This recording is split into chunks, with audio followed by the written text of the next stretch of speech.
Mes chers frères et sœurs de la diaspora, je prends cette occasion pour vous témoigner ma sympathie ainsi que celle de tous les Camerounais épris de justice et de paix pour tout ce que vous faites.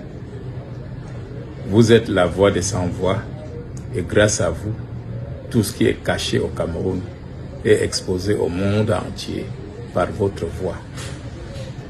L'économie du Cameroun bénéficie largement de votre apport. Soyez-en remerciés. Nous sommes éloignés les uns des autres, mais nous sommes réunis dans le même combat, avec la même force pour libérer notre Cameroun des griffes des lions qui l'ont prise pour proie. Dans cette lutte, comme d'accoutumée, il y a des moments où on s'assoit pour faire le bilan et penser à la suite du combat. Comme en 2020, à la sortie de notre prison, nous avons communié ensemble à la place de la République à Paris. Nous avons échangé. Nous avons prié pour notre pays et nous avons pris l'engagement de continuer notre lutte, quoi qu'il arrive. Je voudrais donc que le 14 septembre, date à laquelle un des combattants donne un concert au Cabaret Sauvage de Paris, que nous nous retrouvons là-bas. Non seulement pour écouter sa musique qui est instructive, mais également pour montrer notre nombre à l'ogre de Paris et lui dire que ces manœuvres pour nous diviser, tant par le tribalisme que par l'infiltration de ces agents, n'a abouti à rien et que nous sommes plus que jamais unis et décidés à continuer notre combat. À vous, les AP de l'Europe, à vous les combattants de tout ordre, à vous les lanceurs d'alerte qui portaient très haut et fort les misères des Camerounais, je vous invite ce jour-là pour que nous tous, nous communions. Mais je vous demande d'utiliser votre force pour inviter les autres qui ne sont pas au courant de notre lutte pour qu'ils viennent ce jour-là. La peur a changé de camp. Et le Cameroun, chaque jour, est poussé dans la poubelle. Je veux prendre pour exemple ce voyage, s'il est vrai, du président du Cameroun, qui sera accueilli à l'aéroport de Paris par l'ambassadeur du Cameroun et à l'hôtel par le directeur de l'hôtel. Ça veut dire que la France fait de sa présence un non-événement. Qu'il ait cru pour le Grand Cameroun. Sachez que l'un des points culminants, prioritaires du programme du MRC, c'est de vous rendre ce que Dieu le Créateur vous a donné à votre naissance, votre nationalité, que personne ne devait enlever. Très beau discours, n'est-ce pas?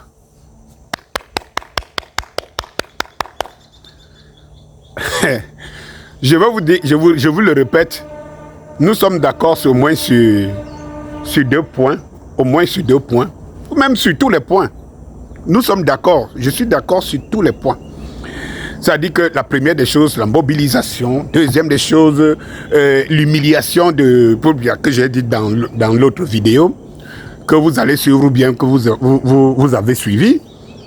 La troisième, c'est de rendre aux Camerounais leur nationalité. D'ailleurs, ils n'ont pas perdu leur nationalité. Je ne sais pas pourquoi on peut rendre à quelqu'un son originalité. C'est tout simplement de faire exécuter, de faire en sorte que les Camerounais rentrent chez eux. Hein, et voilà, et soient chez eux. Je ne connais pas un Camerounais qui a perdu sa nationalité. Quand j'ai fini de le dire, mes chers frères, mais ça c'est très bien beau. Je pense que tout le monde aimerait, tout Camerounais, sauf si tu es aussi un fanatique, je ne sais pas, du régime et du système, que peut-être ce discours ne te dira rien, mais en fait, il te dit quelque chose, mais que toi-même tu es prisonnier de l'idéologie et des intérêts que tu suis quelque part. Mais est-ce que c'est différent des autres aussi? Est-ce que c'est différent? Parce qu'en fait, ce discours, il serait donné par un Samuel Eto'o, ça me plairait beaucoup. Il serait donné par quelqu'un de neutre qui n'a jamais trempé, ça me plairait beaucoup. Mais il est donné par qui? Par celui qui a aiguisé les griffes du lion dont il parle. Les griffes, c'est lui qui a aiguisé les griffes. C'est lui-même qui le dit. C'est lui-même qui le dit. À peu près comme Semenge avait avoué, c'est-à-dire que de bon cœur, qu'il était, il était à la tête des délégations des gens qui coupaient les têtes à l'ouest. À nos frères Bamleke. Le documentaire existe, allez chercher. Et Semenge disait, oui, c'est lui, c'est lui, c'est lui. Donc, ce type, il nous a fait comprendre que c'est lui qui a fait basculer, qui a fait en sorte que le régime subsiste. Il dit la peur a changé de camp. Quand la peur avait changé de camp en 90, c'est lui qui a fait en sorte que la peur rentre dans le camp du peuple. C'est lui. Si ce n'était pas ce monsieur qui avait fait, qui lui-même se reconnaît, qui accepte, mais ce qui est important, ce qui est quand même terrible pour les talibans, sauf leur leader, Parce que le leader, lui, c'est un avocat, lui, niance toujours. Dès qu'on dit tu avais supporté la campagne de Paul Biya, oh non, j'avais seulement pris, on m'avait donné de l'argent, j'ai pris de l'argent, j'ai remis. Oh, tu avais dit que Paul Biya était le dirigeant le plus intéressant, vraiment qu'il nous faut le plus intéressant. Non, je l'avais dit dans un contexte qui était. Oh, tu as gagné les marchés quand Paul Biya quand tu étais ministre. Oh non, mon cabinet avait gagné le marché. Moi, je n'étais même pas là. Hein. J'étais en mission. Je suis revenu. J'ai trouvé qu'on a attribué le marché à mon cabinet. Mais il savait quand même que son cabinet a souscrit le marché. Non, tu étais, quand on mettait la constitution où il fallait vraiment embastiller les Camerounais. Non, moi je n'étais même pas, j'étais seulement ministre pour aller défendre Bakassi. C'est tout. Donc, durant les 7 ans, 8 ans que tu étais dans ton poste ministériel, là, tu n'avais que le dossier de Bakassi que tu traitais en tant que ministre délégué. Mais non, j'étais même pas ministre, j'étais seulement ministre délégué. Les émeutes de 2008, bon, tu étais encore ministre, tu étais encore dans le gouvernement. Tu n'avais rien dit quand tu es les jeunes en route. Bouche cousue d'ailleurs qui pose la question. Mais les talibans sont fiers de lui. Abel Zonga peut dire que c'est moi qui ai truqué, qui ai fait en sorte que le RDPC il reste en vie jusqu'à aujourd'hui. Non, cela ne... Les talibans n'en retiennent rien et les Ibo, ils n'en retiennent rien. Voilà, c'est normal, ce n'est que normal. C'est un bon parleur.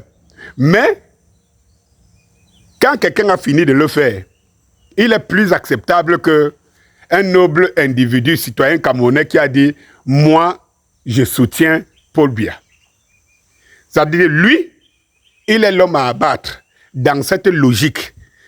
Au moment où je parlais là, allez voir, les gens, il y en a qui ne suivent même pas jusqu'à ce qu'ils disent. Dès qu'ils disent le titre, ils se mettent à insulter.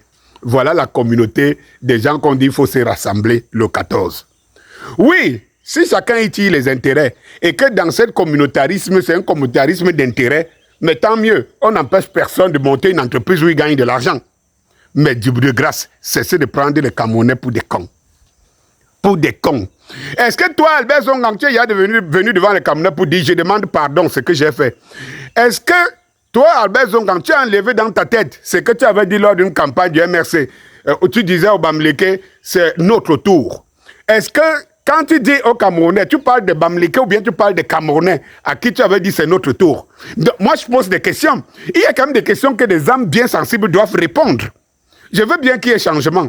Mais si le changement sera dans le pire, si le changement est apporté par des gens qui ne sont que ceux qui sont des âmes déchues d'un groupe et qui veulent se reforger en disant « Oh, vous avez botté dehors, vous avez vu, on a réglé nos comptes. » N'attendez pas Danny Scorpio. Bonsoir.